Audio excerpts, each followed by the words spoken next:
Henyalah iblis, sebab engkau bukan memikirkan apa yang dipikirkan Tuhan, melainkan apa yang dipikirkan manusia. Lalu Yesus memanggil orang banyak dan murid-muridnya dan berkata kepada mereka, setiap orang yang mau mengikut aku, ia harus menyangkal dirinya, memikul salibnya, dan mengikut aku.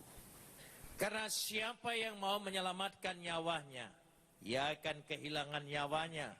Tapi barang siapa kehilangan nyawanya karena aku dan karena Injil, ia akan menyelamatkannya. Apa gunanya seorang memperoleh seluruh dunia tetapi ia kehilangan nyawanya? Karena apakah yang dapat diberikan sebagai ganti nyawanya? Sebab barang siapa malu karena aku dan karena perkataanku di tengah-tengah angkatan yang tidak setia dan berdosa ini, Anak Manusia pun akan malu karena orang itu apabila ia datang kelak dalam kemuliaan Bapanya diiringi malaikat-malaikat kudus. Kapot leha Adonai Elohenu kapot leha. Segala kemuliaan ya Adonai, kemuliaan bagimu. Saudara-saudara yang dikasihi Tuhan, kita di dalam bulan April ini baru saja melewati sebuah jadwal gereja yang begitu terkenal disebut Paskah. Dari Jumat Agung sampai Paskah. Karena itu saya mengulang kembali untuk mengingatkan ini. Bahwa salib itu begitu kuat dan kentalnya di dalam ajaran Kristen. Setiap agama dan ideologi selalu memiliki simbol sebagai visualisasinya yang menggambarkan keyakinan dan harapannya. Tapi biasanya simbol itu diambil melambangkan kemegahan, kemewahan, kemuliaan, dan keperkasaan.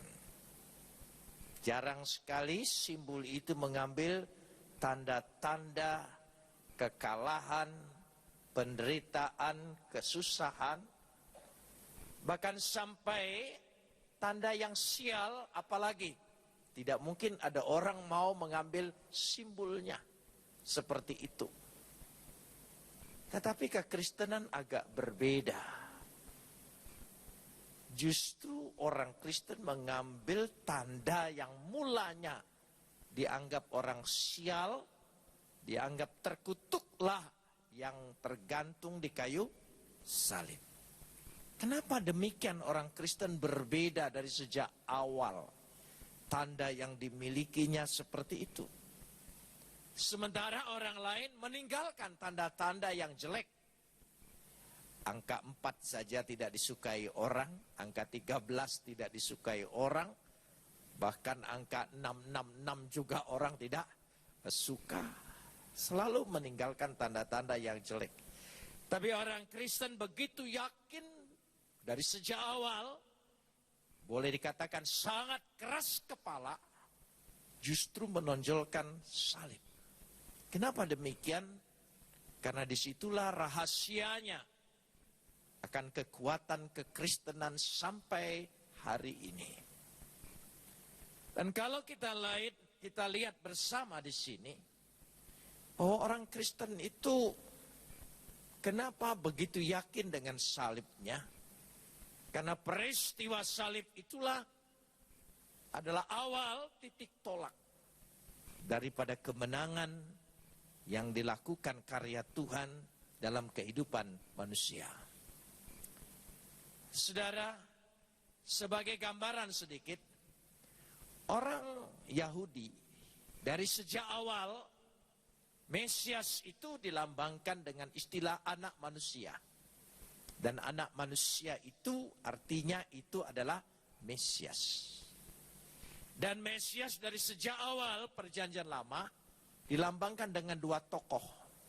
Yusuf sebagai lambang Mesias melewati penderitaannya. Sementara Daud melambangkan sebagai Mesias, sebagai tanda kemenangannya. Tapi lama-kelamaan orang Yahudi tidak suka penderitaan. Dia mengambil satu sisi saja, yaitu kemenangan Daud. Makanya ketika Yesus mengabarkan tentang dirinya adalah Mesias, dan orang-orang menyambut dia. Karena dia melakukan tanda-tanda, mujizat-mujizat, kemenangan-kemenangan yang luar biasa. Dan orang melihat ini Mesias. Ayat sebelumnya saudara melihat bahwa pengakuan Petrus pun dia adalah Mesias. Karena melihat kejayaannya, kemegahannya, keperkasaannya. Tapi ketika Yesus memberitakan penderitaannya, langsung ditolak. Dan kenapa ditolak? Ada latar belakangnya. Saudara perhatikan. Nanti ayat ini kita baca. Yesus menggabungkan di situ. Memang Mesias itu harus lewat penderitaan, tapi sekaligus di situ ada kuasa kemenangan.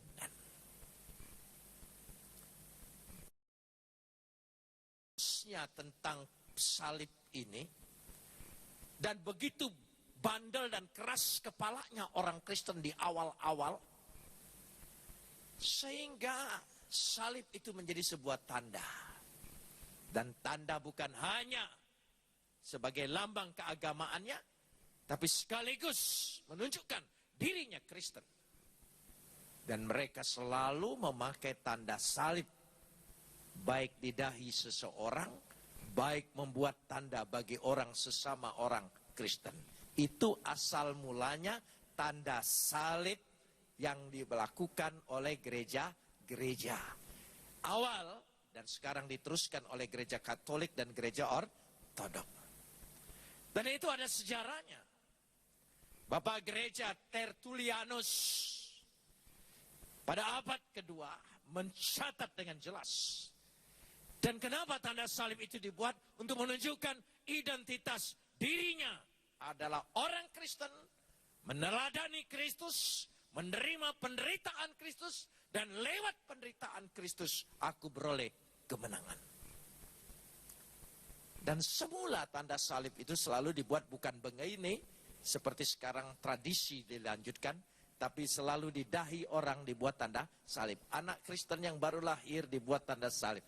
Orang dibaptis dibuat tanda salib. Itu tercatat di satu buku Bapak Gereja disebut The Apostolic Tradition 215 Masehi.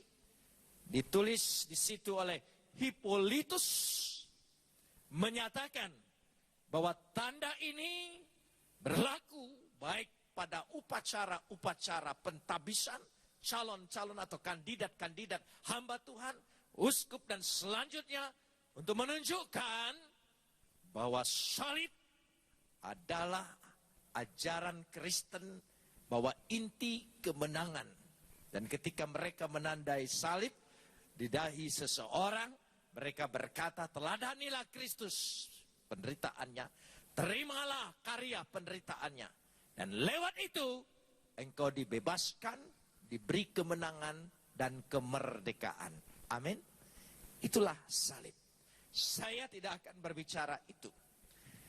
Tetapi saya ingin melihat di sini bahwa sesungguhnya dari sejak awal, saudara bisa lihat, coba lihat, cara Yesus memberitakan. Setiap kali dia melakukan mukjizat, setiap kali dia melakukan mukjizat, melakukan keajaiban, dia pesan dengan muridnya apa? Jangan kasih tahu siapa-siapa. Ketika dia menyembuhkan orang lumpuh bisa berjalan, dia berkata apa? Jangan kasih tahu siapa-siapa. Tapi sebaliknya, nanti kita baca dan kita tadi sudah baca, dia berbicara terus terang. Bicara terang-terangan, terbuka, menjadi ajaran muridnya. Beritakanlah penderitaan itu. Karena dari situlah adalah awal kemenangan. Gereja sekarang tidak mau lagi menceritakan, memberitakan penderitaan, takut orang tidak mau menerima. Lebih banyak bercerita tentang keajaiban-keajaiban. Koreksi kembali. Lihat kembali Alkitab. Lihat cara Yesus mengajar. Saudara, jangan takut penderitaan apapun. Karena kita tahu ada penderitaan yang paling besar. Turun ke dalam kerajaan maut. Dan Yesus bangkit, menang. Dan saya percaya, apapun penderitaan kita, kalau bersama Yesus di ujung sana adalah kemenangan bagi kehidupan kita. Lewat pribadi yang sudah menderita itu. Saya tidak menampilkan mujizat, saya tidak menolak mujizat, saya sangat percaya ada mujizat. Tetapi mujizat itu bisa dibuat menjadi berkat setiap hari.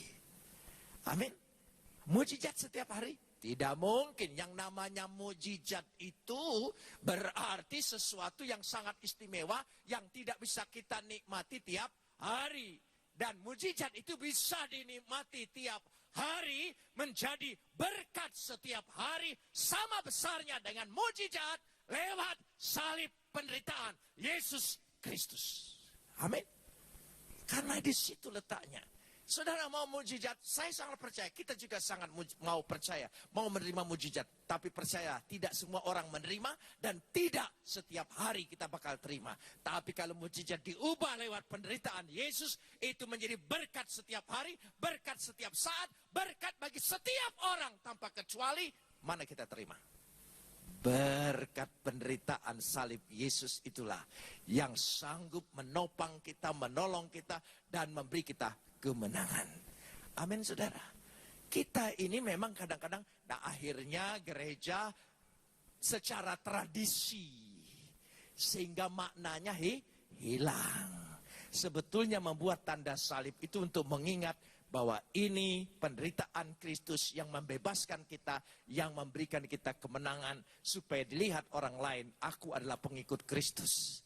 Di situ mereka membuat tanda salib. Dan semula kecil di dahi, akhir menjadi besar. Dan tidak soal. Memang tradisi itu kadang-kadang mengaburkan makna. Mengaburkan arti asli. Bisa mengerti maksudnya? Tradisi lama-kelamaan suka mengaburkan inti hakikat ajaran yang sebenarnya. Saya kasih contoh. Seringkali ada orang berkata begini. Kambing itu mengandung kolesterol. Kambing mengandung kolesterol. Padahal kambing itu mengandung anak kambing. Saudara, kan tidak mungkin kambing mengandung kolesterol. Tapi karena sudah tradisi, jadi sudah ngomongnya itu seenaknya, sudah biasa. Wah, jangan makan kambing, mengandung kolesterol. Tapi kalau dilihat arti sebenarnya, mana mungkin ada kambing mengandung kolesterol. Kambing mengandung anak kambing. Itu kan yang benar bahasanya, saudara. Itu saya kasih contoh. Jadi bahwa kadang-kadang tradisi kita lama-kelamaan mengaburkan arti yang sebenarnya. Tapi yang penting saudara ngerti, meskipun omongannya salah. Kira-kira enggak soal itu. Nah, kita lanjutkan sekarang ini. Bahwa begitu kuatnya ajaran ini, dan perhatikan di situ, kita lihat dulu dalam pasal 8, ayat 29 dan 30. Kita baca dulu di situ, sebelum kita masuk di sini. Markus pasal 8, ayat 29 dan 30. Yesus bertanya kepada mereka, tetapi apa katamu? Siapakah aku ini? Maka jawab Petrus, tolong sambung. Engkau adalah Mesias. Mantap kan pengakuannya? Oh, hebat. Orang lain belum melihat, Petrus sudah melihat. Engkau adalah, perhatikan, Mesias menurut pengertian Petrus, Mesias yang menangan terus, yang tidak mungkin kalah. Jadi Mesias menurut pikiran, pemahaman, pendapat Petrus. Saudara bisa lihat nanti dramanya di sana. Hati-hati. Jangan-jangan Yesus ini menurut saudara. Bukan menurut Yesus. Menurut pendapat kita. Jangan-jangan seperti itu. Kita harus kembali kepada ajaran Alkitab. Apa yang dijelaskan oleh Alkitab. Ayat 30. Ayat 30. Lalu Yesus melarang mereka dengan apa? Keras. Dia bicara dengan keras. Berarti ini larangan ini. Melarang dengan keras berarti ada sanksinya. Ya, supaya jangan memberitahu kepada siapapun tentang dia. Kenapa? Kenapa tidak boleh? Padahal beritakan dia. Kenapa tidak boleh? Tidak boleh karena Mesias menurut pendapat Petrus. Mesias yang tidak menderita. Mesias yang menangan terus. Mesias yang jagoan dan keperkasaan. Dia tidak tahu ada Mesias harus lewat penderitaan. Dan lewat penderitaan ini pasti ada kemenangan. Karena itu jangan takut menghadapi penderitaan di dalam hidup. Saudara ingin sukses? Amin. Saudara ingin berhasil? Amin. Saudara ingin diberkati? Amin. Jangan takut kalau kita harus melewati penderitaan. Karena di tengah penderitaan, kuasa Tuhan dinyatakan di dalam kehidupan kita. Jangan takut. Hadapi itu. Jangan mengelak. Jangan lari. Hadapi. Percayalah. Kuasa Kristus di dalam kemenangannya. Yang percaya bahwa kita ditebus oleh salib Yesus. Kita pasti menang. Katakan amin. Beri kemuliaan. Saudara pasti menang dalam hidup ini. Apa saja pergumulan kita. Apa saja penderitaan kita. Apa saja kesusahan kita yang kita hadapi. Apa saja perjuangan kita yang sekarang kita jalani. Jangan takut. Ujungnya katakan menang. Sekali lagi katakan. Karena Yesus sudah menang. Saudara percaya Yesus sungguh-sungguh menang? Ya, saudara percaya Yesus bangkit dari antara orang mati? Dia telah mengalahkan maut? Bahwa kita juga bisa bangkit dari segala keterpurukan kita. Dari segala tantangan penderitaan. Kita pasti menang. Karena kita percaya pada pribadi yang satu-satunya jalan. Dan tidak ada yang lain bagi kita. Percaya hanya dalam satu nama. Siapa dia? Yesus. Itu yang penting. Gak usah mempersoalkan Yahweh ke Allah ke segala sesuatu. Gak usah mempersoalkan itu. Yang penting ada pribadi siapa? Yesus. Pribadinya itu yang penting. Itu penting sekali. Nah saudara. Lalu setelah ayat ini kita mulai baca kembali. Apa yang terjadi di situ pada ayat 31. Kemudian mulailah Yesus mengajar kepada mereka. Mengajar. Didaskain, mengajar. Kalau dia mengajar, kalau Yesus mengajar, berarti ini adalah ajaran Yesus. Ya, saya hanya menyampaikan. Penulis Alkitab hanya menulis.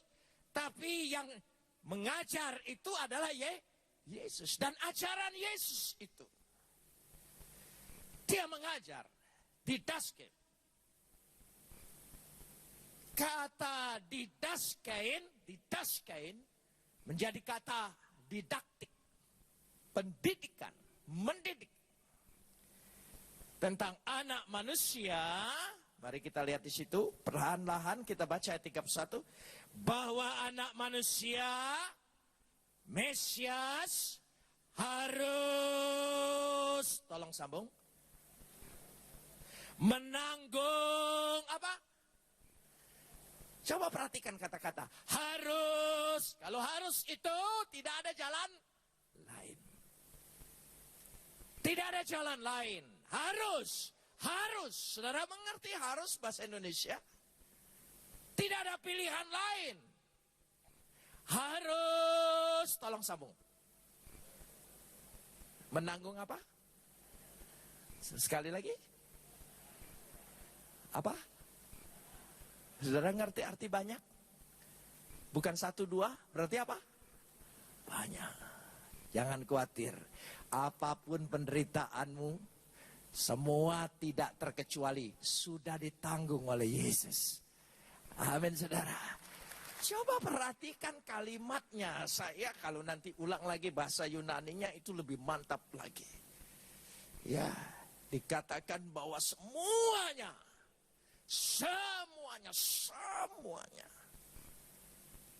Jangan saudara pikir bahwa aduh penderitaanku yang menimpa aku ini hanya aku. Tidak. Walaupun seolah-olah tidak ada yang lain, hanya engkau yang tertimpa seperti itu. Yesus sudah menanggung itu semua. Kalau dia menanggung begitu banyak penderitaan, ya banyak. Kita masih sedikit. Saudara, masih satu persatu, masih hal-hal yang biasa yang dialami oleh orang lain. Lalu apa dikatakan di situ? Kita lanjutkan sekarang ini. Tentang anak manusia, sang Mesias itu. Dengan segala kebangkitannya. Mari kita baca ayat 31. Ya. Harus menanggung banyak penderitaan dan, tolong sambung. Dan apa? Dan apa? Hidup ditolak tuh paling tidak enak ya. Kita selalu ingin diterima. Ngelamar ingin diterima. Ya. Deketin cewek ingin diterima. Semua ingin diterima. Enggak enak ditolak tuh enggak enak. Semua ingin diterima. Tapi ini ditolak. Itu yang bikin Petrus itu kaget. Menjadi kurang ajar dan sangat kurang ajar. Jadi rasul bapak gereja utama itu paling kurang ajar dengan gurunya.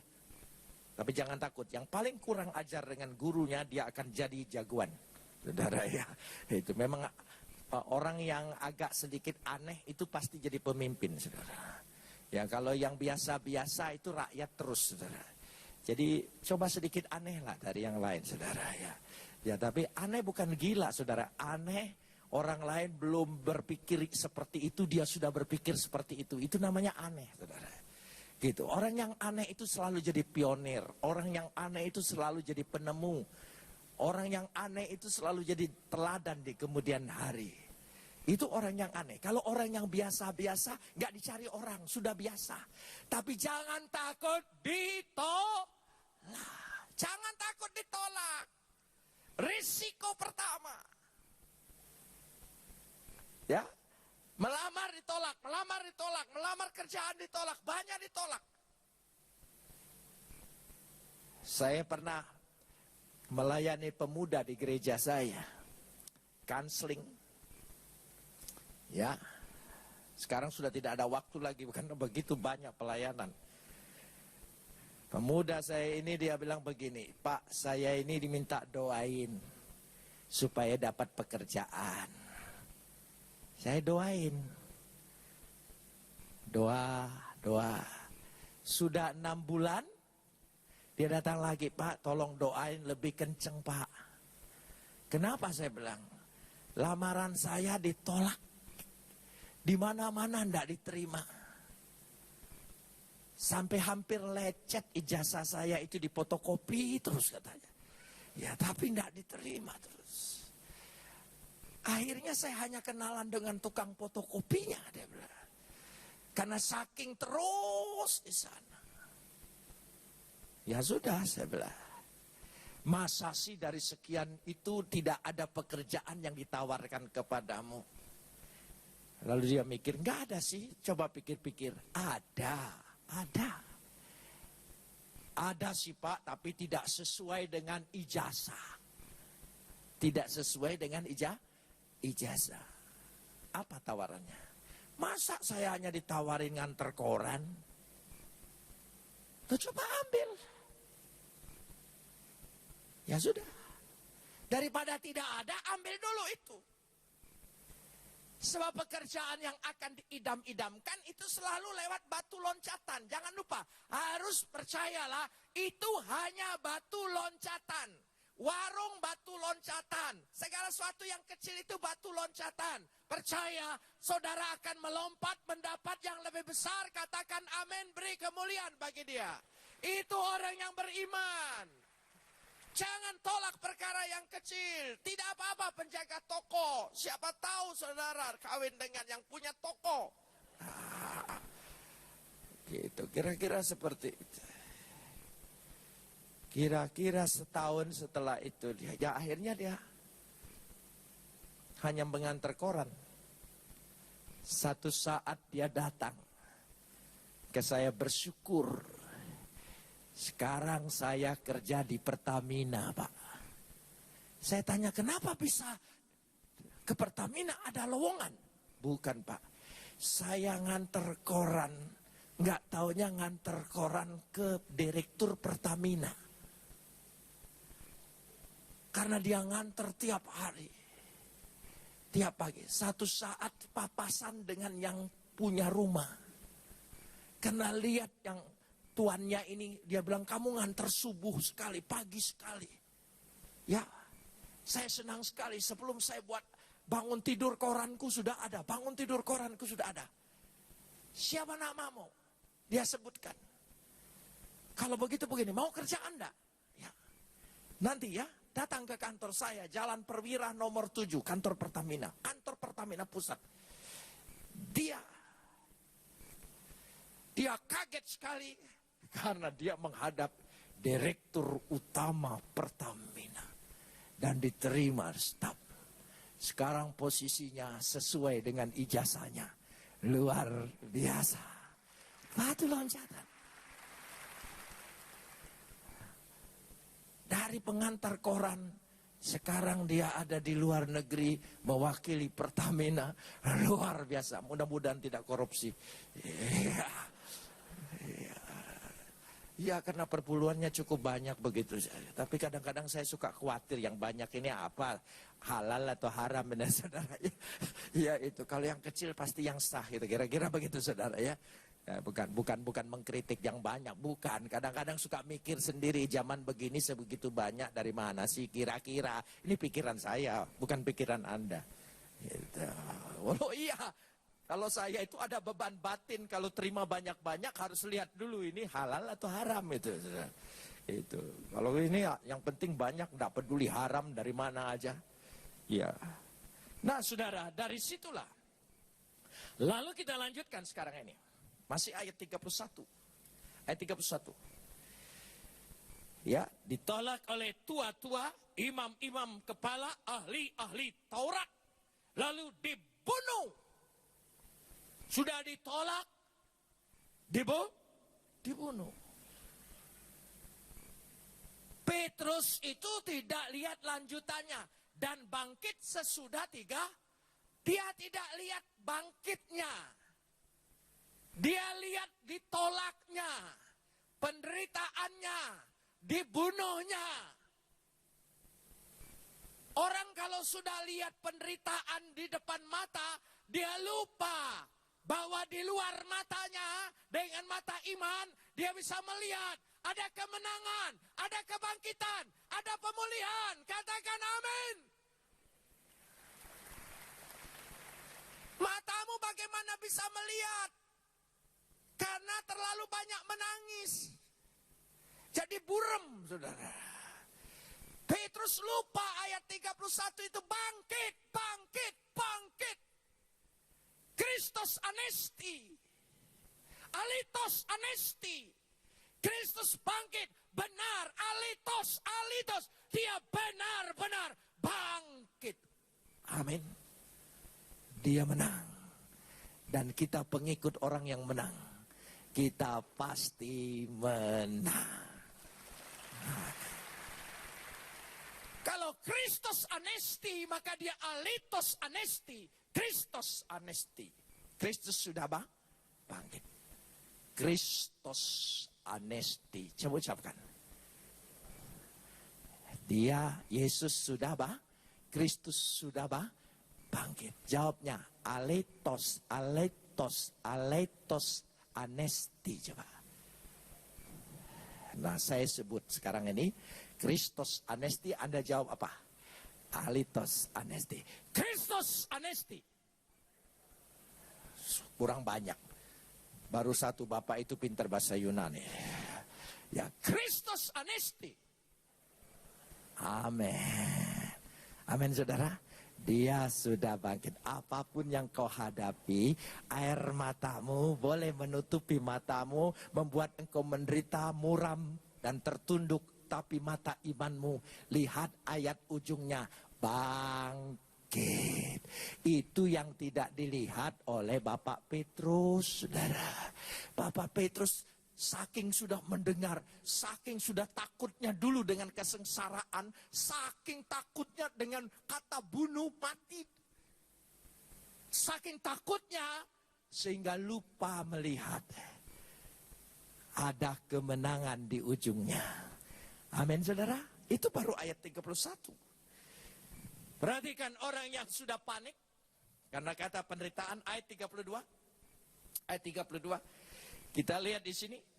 Hal ini dikatakannya dengan apa?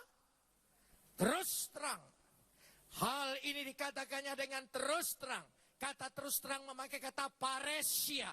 Paresia. Paresia itu artinya terbuka, belak-belakan, tidak ada yang ditutupi. Dia umumkan, dia proklamasikan bahwa dia akan mengalami banyak penderitaan, tapi di ujungnya bangkit. Nah, ini orang yang tidak meriksa dulu. Petrus ayat 32b. Ayat 32. Hal ini dikatakannya dengan terus terang. Paresia. Tetapi Petrus, tolong sambung.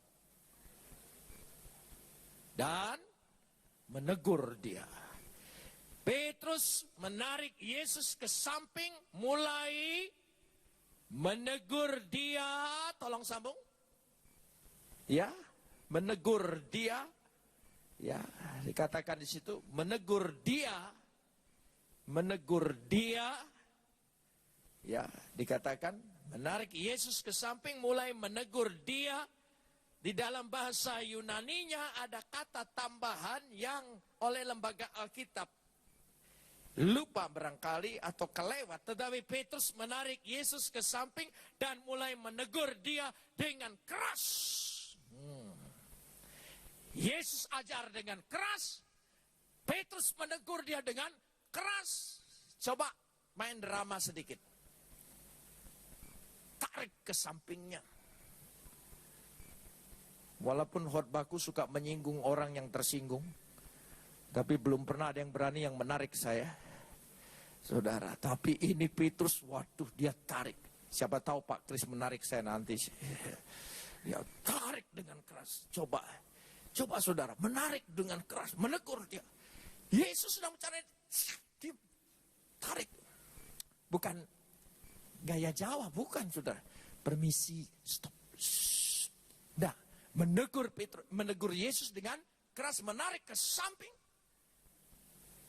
Seperti itu. Ya, kenapa demikian? Mengapa Petrus bertindak seperti ini?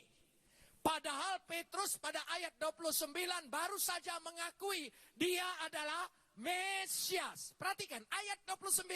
Dia baru saja mengakui Yesus itu Mesias. Ayat 32, berapa ayat itu? Sudah menegur Yesus. Berarti Mesias menurut pemikiran, pemahaman Petrus adalah Mesias yang tidak boleh lewat penderitaan. Kalau Mesias tidak lewat penderitaan, maka sia-sia iman kekristenan kita. Tidak mungkin kita dibebaskan dari dosa. Tidak mungkin kita bisa beroleh kuasa kemenangan sorgawi di dalam diri setiap orang yang beriman pada Yesus. Karena itulah lewat penderitaan kita beroleh itu semua. Amin, saudara. Coba kalau Mesias ngikutin nasihat Petrus, kita selamanya menjadi orang berdosa. Kita selamanya kalah dengan maut, kalah dalam pergumulan, kalah dalam kehidupan. Tetapi syukurlah Mesias yang kita imani bukan Mesias menurut pengakuan Petrus yang tidak boleh penderitaan. Mesias yang menurut pribadi Yesus. Amin saudara. Disitulah. Coba perhatikan kalimat ini. Mesias menurut kemauan kita. Hati-hati, bukan itu. Yesus harus mengikuti jalanku. Mestinya apa? Kita yang harus mengikuti jalan Yesus. Hati-hati, banyak orang Kristen mengimani imannya menurut pikirannya sendiri. Bukan yang diajarkan oleh Yesus itu sendiri. Jangan sesuai dengan selera kita. Dari situlah. Itulah perspektif daripada Petrus dan kebanyakan orang Israel. Sebagai bahan bandingan, saya ajak saudara membaca Yohanes. Cara berpikir orang Yahudi. Yohanes pasal 6. Yohanes pasal 6 ayat 15. Yohanes pasal 6 ayat 15. Sebagai bandingan. Yohanes pasal 6 ayat 15. Coba. Yohanes pasal 6 ayat 15. Karena Yesus tahu bahwa mereka hendak datang dan hendak membawa dia dengan paksa untuk menjadikan dia apa? Oh, jadi mengikuti maunya orang banyak. Ia menyingkir pula ke gunung seorang diri. Coba kalau Petrus menurut orang Yahudi, menurut Petrus. Kalau Yesus menurut orang Yahudi, Yesus menurut Petrus, maka kita tidak diselamatkan. Sia-sialah kita. Tapi bersyukurlah Yesus mengikuti kehendak Bapaknya. Mesias menurut rencana Bapaknya, sesuai dengan keinginan Bapaknya. Pergumulannya pun karena mengikuti, bukan kehendakku yang jadi, tapi kehendakmu yang jadi. Itu yang membuat kita dibebaskan dari segala dosa-dosa kita. Amin saudara. Itu yang membuat kita diberi kemenangan. Itu yang membuat kita nanti tidak melewati kerajaan maut. Kita begitu mati bersama Yesus. Saudara percaya? Saya sangat percaya. Begitu mati bersama-sama Yesus. Saya percaya dengan seperti kata Paulus, hari ini juga engkau bersama Yesus. Kalau ada yang berkata lewat transit dulu di satu tempat, silahkan. Kalau mereka yang mau transit, saya yang mau langsung saudara ya. Saudara yang mau transit di neraka berapa hari ya silahkan, saya tidak mau saudara. Karena itu kita buat apa belajar tentang neraka, wahyu tentang neraka. Buat apa kita belajar tentang itu, orang kita lewat juga enggak ke situ saudara. Pelajarin saja yang saudara bakal masuk ke sana, yaitu wahyu tentang sorga. Katakan amin. Jangan aneh-aneh. Wahyu tentang neraka, orang nggak ke sana kok. Barang siapa percaya tidak binasa, melainkan beroleh hidup yang kekal. Saudara mengimani? Saudara beriman dengan kalimat firman Tuhan atau mengimani perkataan pendeta? Jangan mengimani perkataan saya. Semua yang saya ucapkan adalah firman Tuhan. Imani itu firman Tuhan. Ini hanya corongnya doang, monyongnya doang. Semua yang diimani adalah sabda Tuhan. Karena itu kita konsisten belajar, sungguh-sungguh membaca ayatnya, memeriksa ayatnya, membaca kalimat demi kalimat, kata demi kata, supaya iman kita bertumbuh oleh firman Tuhan yang berkuasa. Dan Roh Kudus itu akan mengurapi firman-Nya. Bukan mengurapi perkataan manusia, pikiran manusia. Mengurapi firman-Nya.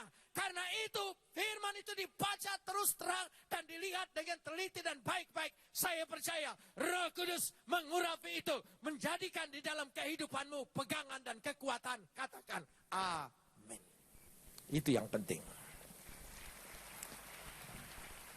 Lalu kita lanjutkan sekarang ini.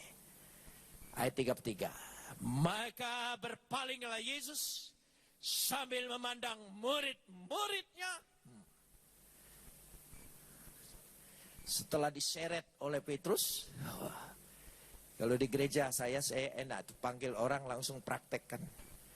Diseret, Yesus bangkit, memandang murid-muridnya. Berarti kira-kira waktu dia yang nyeret ini murid-murid atau Petrus?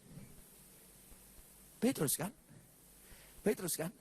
Coba kalau dari rombongan ini murid-murid, yang nyeret saya Pak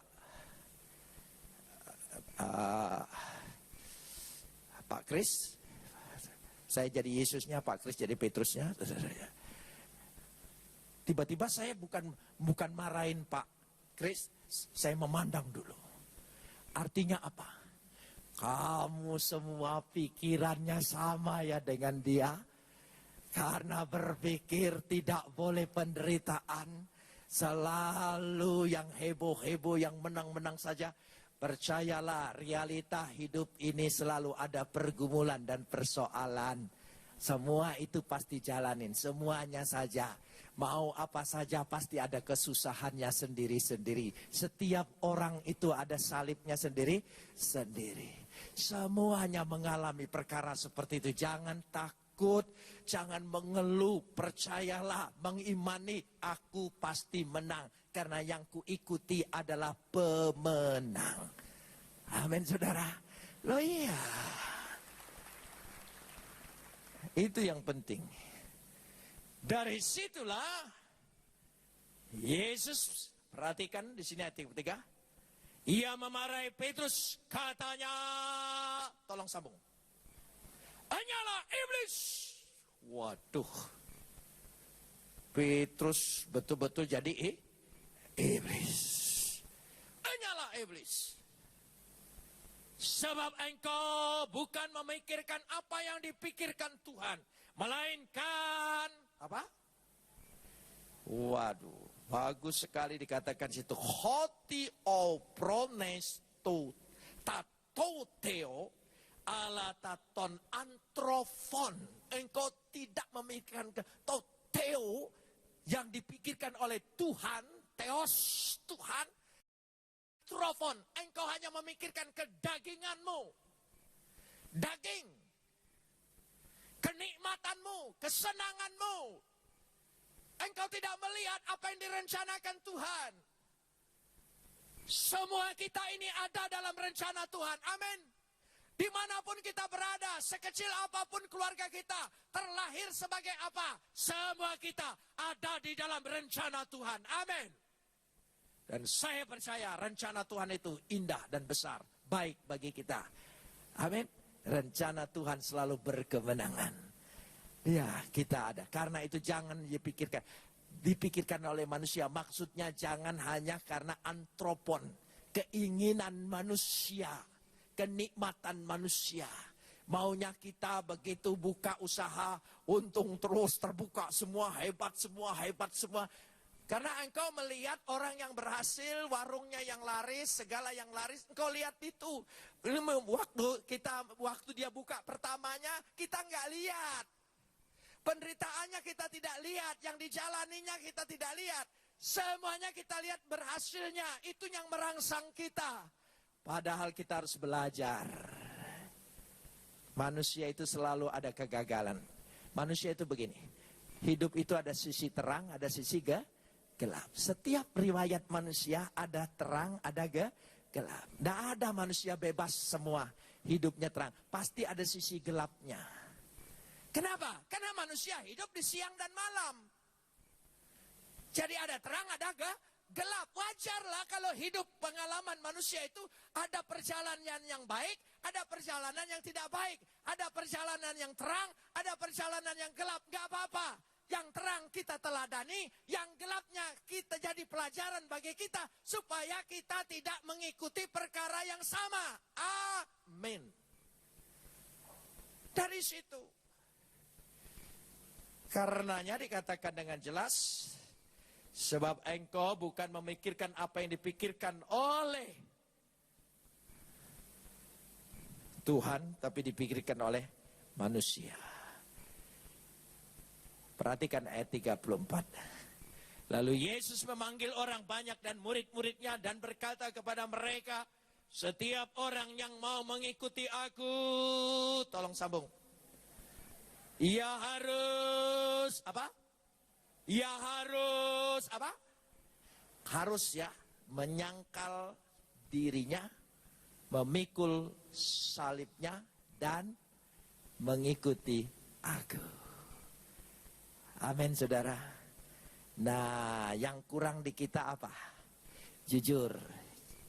Mari kita jujur. Tidak usah jujur dengan orang lain, jujur dengan diri sendiri. Aku paling sulit menyangkal diriku. Mari kita belajar. Yesus itu luar biasa. Waktu tentara Romawi ngomong dengan dia, kalau memang engkau benar-benar anak Bapa di sorga, turun. Dari kayu salib disuruh tuh turun. Penjahat yang di sebelah, yang salah satunya mengejek dia. Bagaimana dia mau menyelamatkan orang banyak? Dirinya sendiri tidak bisa diselamatkan. Kita juga sering ngalamin seperti itu. Mau doain orang, padahal engkau sendiri sedang susah. Ya, banyak pergumulan, tapi tidak usah takut. Yesus untuk menyangkal dirinya. Kalau dia mudah naik darah, mudah panasan, waktu dibilang turun, berapa meter sih kayu salib itu? Paling tinggi 5 meter. Dari sorga aja dia turun, apalagi dari tiang salib. Dia pasti mampu turun. Tapi untung dia bisa menyangkal dirinya. Karena itulah kita diselamatkan. Kasih karunia karena ketaatan Yesus yang luar biasa. Katakan amin. Amin. Ketaatan yang luar. Dia taat. Menahan kesakitan. Dia taat. Dia taat dengan rencana Bapa. Dia taat dengan rencana Bapa. Oleh ketaatannya lah, ketidaktaatan kita ditebus oleh Dia sempurna. Amin. Beri kemuliaan semeriah-meriahnya. Itulah karya Kristus yang kita terima. Ayat yang terakhir, yang paling saya kenang, ayat 38. Sebab barang siapa malu karena aku dan karena perkataanku di tengah-tengah angkatan yang tidak setia dan berdosa ini, anak manusia pun akan malu karena orang itu apabila ia datang kelak dalam kemuliaan Bapaknya diiringi malaikat-malaikatnya. Saya ingin cerita sedikit. Tanggal 4 April yang lalu, saya baru merayakan 35 tahun bebas dari penjara. Sekaligus 35 tahun melayani Tuhan. Jemaat di gereja kami membuat acara yang namanya Celebration of Freedom. Bikin, mengenang 35 tahun di penjara. Saudara, orang sekarang di penjara berperkara semua. Saya di penjara 6 tahun. 6 tahun. Nggak ada bebas bersyarat, nggak ada remisi, nggak dapat apa-apa. Karena zaman dulu, tahannya lama. Di Kalisosok saya 2 tahun 5 hari, makanya saya seperti orang Surabaya. Karena kos di sana 2 tahun 5 hari. Ya pindah-pindah. Pertanyaannya saudara, apa sebab jadi Kristen? Hanya itu. Dan mengalami siksaan. Dulu tidak ada pembelaan, tidak ada pembela berani masuk-masuk segala. Oh sekarang ya, ngoceh boleh. Dulu mana boleh, ngoceh hilang. Saudara ngomong sedikit hilang. Dulu banyak yang hilang. Kita juga tidak tahu bakal bebas di mana, dibawa kemana, tidak dikasih tahu. Mana ada publikasi, tidak ada. Tidak ada yang berani. Nah saya ngalamin itu. Dan siksaan itu saya alami. Dulu tidak bisa nuntut, apalagi ganti rugi, boro-boro ganti rugi. Ya, tidak bisa. Makanya masa itu jangan sampai terulang kembali. Sudahlah bye-bye, jangan balik lagi. Sudah, selesai. Nah, karena saya pernah mengalami distrum, ya, orang lain distrum suruh ngaku, saya distrum suruh nyangkal, kan terbalik saudara ya. Pingsan. Nah, lalu ada tawaran yang menarik. Coba kau sangkal. Kembali saja kepada kepercayaanmu yang lama. Kau bebas. Merdeka. Saya dinasehatin teman-teman yang sekamar, yang lihat saya penderitaan saya disiksa dan distrum, mereka nasihatin, kamu itu jangan goblok, kan soal iman itu kan soal di hati, ya pura-pura aja, bilang aja sudah menyangkal dan kembali bebas. Setelah bebas nanti kamu pergi ke luar negeri, ke Amerika, jadi Kristen di sana. Harus pinter, cerdik seperti ular, tulus seperti merpati. Bawa ayat lagi dia, karena dia orang Kristen. Kita kalau kepepet kan gitu kan. Kalau kepepet supaya ada akal bulusnya, cerdik seperti ular, tulus seperti merpati. Padahal itu sedang ingin beraction tentang akal bulus, saudara. Tapi pura-pura pakai ayat. Gitu. Supaya kita membenarkan tindakan kita yang salah. Saya pikir pendapat orang ini masuk akal juga, daripada saya mati dalam penjara ndak karuan, lebih baik saya ya sudah sangkal sajalah, sudah sangkal, sudah ikuti dan sudah kembali seperti gaya lama, ya terserah ya, pokoknya yang penting hati gitu. Ya terserah, ikutin aja, disuruh begini ucapin gitu seumpamanya. Udah mikir. Nah, dijanjikan 3 hari lagi saya tunggu pernyataanmu. Pikirkan. Baik, waduh bergumul 3 hari. Waduh. Nyangkal tidak. Waduh, itu pergumulan kacau. Nggak bisa tidur, saudara. Ya sudah. Malam terakhir. Karena mau diperiksa besoknya. Untuk nenangkan saya itu dalam penjara itu satu-satunya yang nemenin saya. Dulu itu nggak boleh bawa buku bacaan, nggak boleh koran. Bungkus koran aja untuk makanan, makanannya digeletakin di meja, korannya, bungkusnya dibuang. Nggak boleh masuk, nggak boleh baca berita apapun, sekecil apapun. Kecuali majalah Bobo, itu aja boleh, saudara. Ya jadi kalau majalah Bobo, boleh. Gitu. Makanya istri saya pintar, selalu bungkusnya itu majalah Bobo gitu. Jadi bungkusnya itu. Jadi ada cerita si Bona, sampai hafal saya. Anak gajah yang nakal itu si Bona, itu si majalah Bobo. Sampai hafal, karena itulah bacaan. Selain itu Alkitab, itunya boleh. Kitab suci boleh. Dari situlah saya, karena satu-satunya yang boleh dibaca Alkitab, maka bolak-balik baca Alkitab terus. Makanya sampai hari ini saya hafal, tahu Alkitab dan cinta Alkitab. Selama dalam penjara 25 kali saya hafal, saya baca itu. Tamat baca Alkitab. Saya pikir kalau tamat sekali mungkin dibebaskan, tamat 2 kali Tuhan tolong, tamat 3 kali, tamat 10 kali, sampai 25 kali belum, baru bebas, saudara. Setelah bebas 1 kali pun belum tamat-tamat bacanya, saudara. Jadi ada baiknya. Saudara yang belum tamat baca Alkitab, ya saya doakan masuk penjara supaya tamat. Nah kalau tidak mau tamat sampai hari ini. Tamat. Makanya saya mendidik mahasiswa saya, sebelum engkau berkhotbah, harus tamat dulu minimal 1 kali baca Alkitab. Apa yang kau akan khotbahkan kalau engkau sendiri belum pernah tamat baca Alkitab 1 kali pun? Pendeta model apa engkau? Ini marahin pendeta saya, bukan di sini, bukan. Itu di sana gitu. Ini baru baca 10 ayat sudah langsung khotbah, makanya suka belok-belok, saudara ya. Jadi seluruh tamat dulu. Malamnya saya baca Alkitab, kebaca ayat yang terakhir tadi. Barang siapa menyangkal aku, nah saya bilang, waduh, wah jadi maka aku akan menyangkal dia di depan. Waduh, mantap besok pagi. Bagaimana? Abu Bakar, Masud, Yusuf, Roni, seujung rambut pun dia tidak akan menyangkal Yesus adalah juru selamatku. Di situ. Digebukin lagi, saudara. Memang. Tapi saya percaya di ujungnya adalah kemenangan.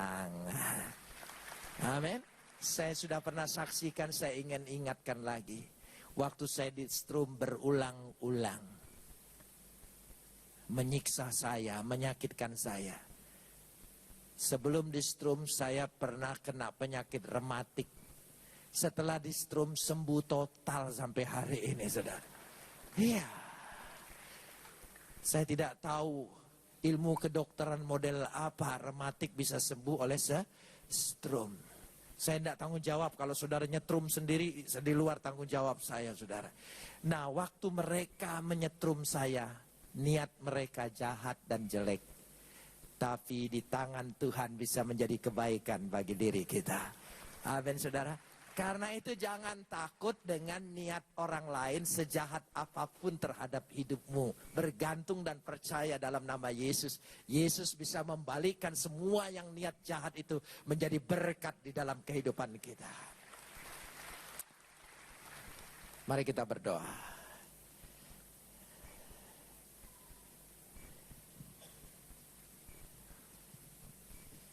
Kita akan naikkan